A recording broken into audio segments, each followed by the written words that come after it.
Hello，大家好，我是 Jasmine。今天呢，看完了最新脱口秀大会，主题就是我们结婚吧。那这一期呢，让我很失望的是，我最期待的一个脱口秀演员思文，他没有参加，他退赛了。但是节目组呢，最后给了我们一个彩蛋，就是有6分多钟的思文和陈露的专访，就是说他们为什么要离婚，然后离婚之后的感受啊，分开之后的相处模式什么的。这段6分多钟的这个采访呢，也被无数的 UP 主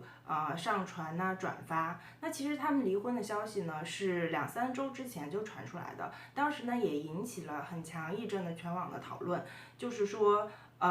有的人就是揣测说这个女生呢太强势了，或者说这个女生甚至是出轨了，这个女生变得就是更赚钱能力更强了，男生受不了了，等等等等。其实我作为一个小粉丝啊，我无意揣测他们离婚的原因到底是什么，然后我也不知道背后的故事是怎么样的。但是呢，我看完他们6分钟的这个采访呢，其实我是有很多话想说的，我是挺感慨的。我不知道你们是怎么想的，但是在这个专访当中呢，有一句话对我来说印象是特别深刻的，就是陈露她说。其实他在这段婚姻中呢，认识到婚姻其实是需要经营的，在思文呢很多重要的时刻呢，他没有去很好的陪伴。这句话让我印象很深刻，因为我会想到说，我们很多所谓的能力强的女孩子、独立的女性，就是太懂事儿了，在我们的整个人生当中都太懂事儿了。很多女孩子从小就被教育说要懂事儿，要独立，不要给家长添麻烦，要省心，不要轻易的麻烦别人，不要的去给别人添麻烦，这就会变成呢这种思想成为了我们的一个心理模式。那到我们长大之后呢？我们其实很多时候是不敢表达自己内心的需求，不敢向别人去提出要求。那这种状况呢，其实是非常不好的。就是其实很多女孩子呢，她可能在大多数时候她是能力很强的，很独立的，真的不需要太多的陪伴。她有很多自己的爱好，有很多自己的这个兴趣以及事业，但是呢，在某一些关键的时刻，比如说至亲的离世，比如说怀孕生孩子，比如说孩子生病了，这些很关键的、很无助的时刻，他们其实就是有可能不是生理上需要陪伴，那么精神上他也是需要陪伴的。但是很多时候呢，这个时候因为独立惯了嘛，然后因为没有说提出要求，所以这个时候有可能他不会轻易的说出他的这个需求。那举一个我自己的例子，就是在我怀孕的时候呢，每个月要去产检是最开始的时候，我可能有一点点心里有那么一闪念，有一点点希望我老公陪我去，但是我不会表达，我没有说，因为我觉得这件事情其实是我自己力所能及的。在澳洲产检非常的简单，你有一个预约，然后你开车到医院。完了你就在候诊室等待，然后就去跟医生聊啊，医生给你检查一下就 OK 了，其实非常简单，自己完全可以搞定。但是呢，当我去到了候诊室，我看到其他所有的孕妇都是有人陪伴的时候，我心里那个真的是非常的有落差感，非常的失望。我当时就是默默的低下了头，甚至稍微有一点点的自卑和尴尬，就好像我自己做错了什么事情一样。但是回到家呢，就是我说我能不能说，哎，我跟老公说我也想让你去陪我。这个时候我没有说，为什么呢？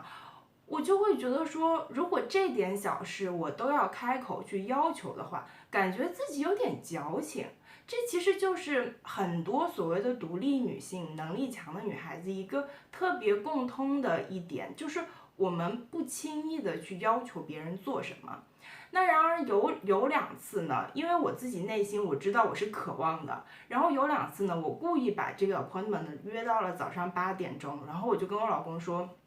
我今天的 appointment 是在早上8点的，你完全可以陪我去，因为你去了，然后8点半他可能就结束了，完全不影响你上班。然后他那2次就陪我去了，结果我发现，其实他虽然去的时候真的是不情不愿的，但是其实效果挺好的。一次呢，就是跟医生的面谈，然后他在整个过程中呢。这个我的医生也挺关心他，就是问他，哎，你是做什么的呀？我知道他可能有潜在的意思啊，就是你是做什么的？为什么这么多次产检你只陪了1次？也是在全程都是在认真听。然后还有一次呢，是我去做 B 超，然后做 B 超那个时候就可以就是看到宝宝的影像嘛，看到肚子里面的情况，然后旁边这个做 B 超的医生呢也会跟你详细的解释。然后那个时候呢，他是全程都在录像，然后把这个视频还传给了他的父母看，然后那个时候就让我感觉到说，其实他虽然看起来是不情不愿的，但是对于这件事情他是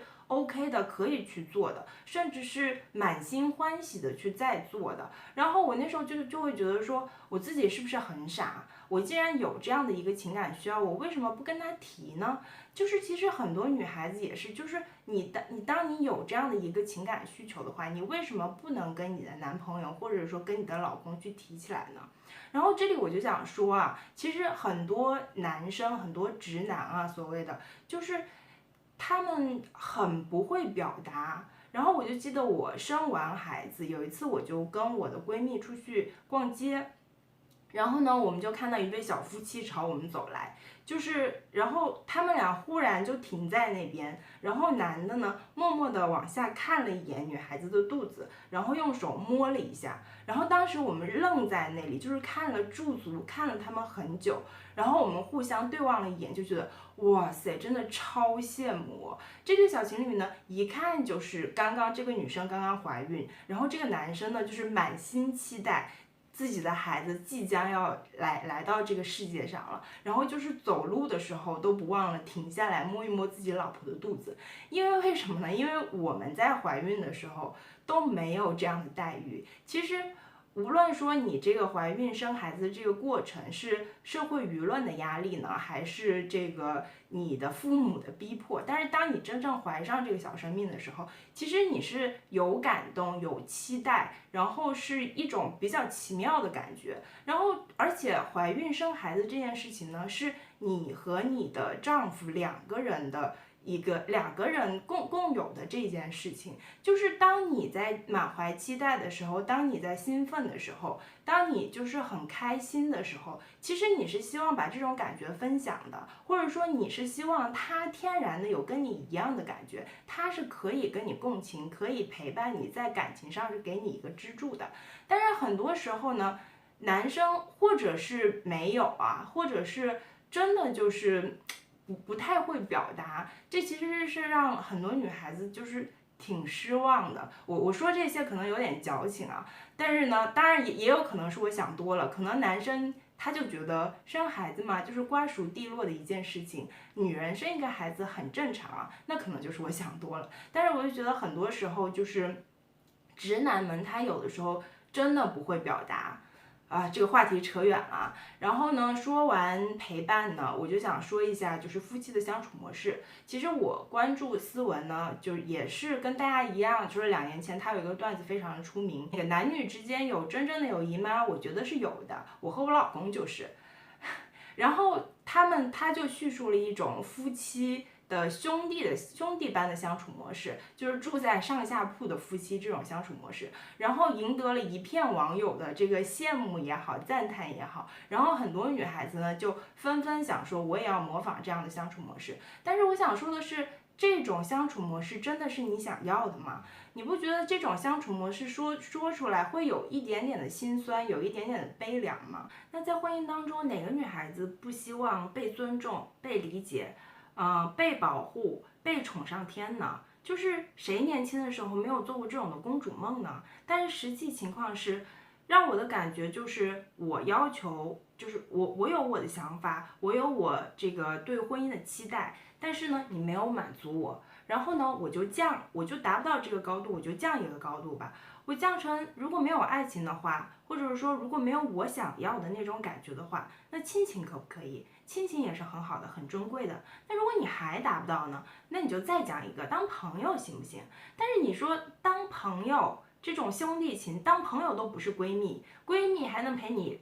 这个喝个酒、逛个街，然后还能陪你说点心里话，然后还能花很多时间跟你相处。当朋友都不是闺蜜，而是兄弟。兄弟是怎么样的？兄弟就是你能为他就是牺牲很多，然后你能为他两肋插刀，然后你能按照他的模式，比较男性化的跟他这样的一个相处模式，就是在这样的相处模式当中，你甘心吗？你不觉得心酸吗？反正我是不甘心的，我是觉得很心酸的。当你穿成透明的从他面前飘过，他都当你是透明的，这种感觉真的是你想要的吗？反正不是我想要的。如果我穿成这个透明的从我老公面前飘过，我期待的结果当然是老公亲我抱我，立即把我抱到床上做叉叉的事情了。我这里不是色情啊，就是说这是女孩子真的会希望的呀。然后呢，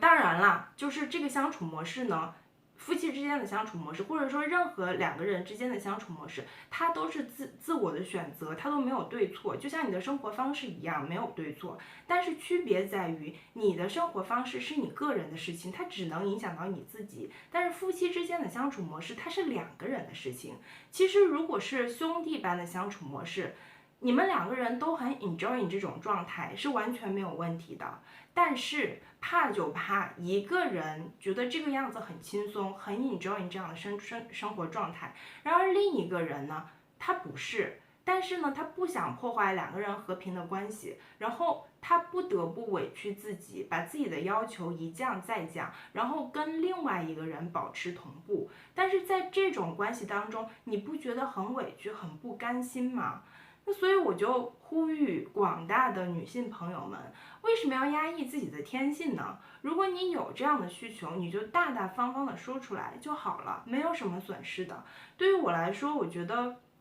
你说出来，如果对方不答应，你们还有商讨的空间。其实两个人的相处其实就是一个磨合的过程，婚姻就是一个需要花时间去经营、去磨合的过程。如果你期望的方式和他期望的方式有一定的差距的话，那你们可以磨合，可以取一个中间点。但是如果你不说的话，委屈的只有你自己。那些直男们，他们是不会发现你的需求的，他们只会觉得这个女的怎么忽然一下发这种神经，好矫情啊。所以呢，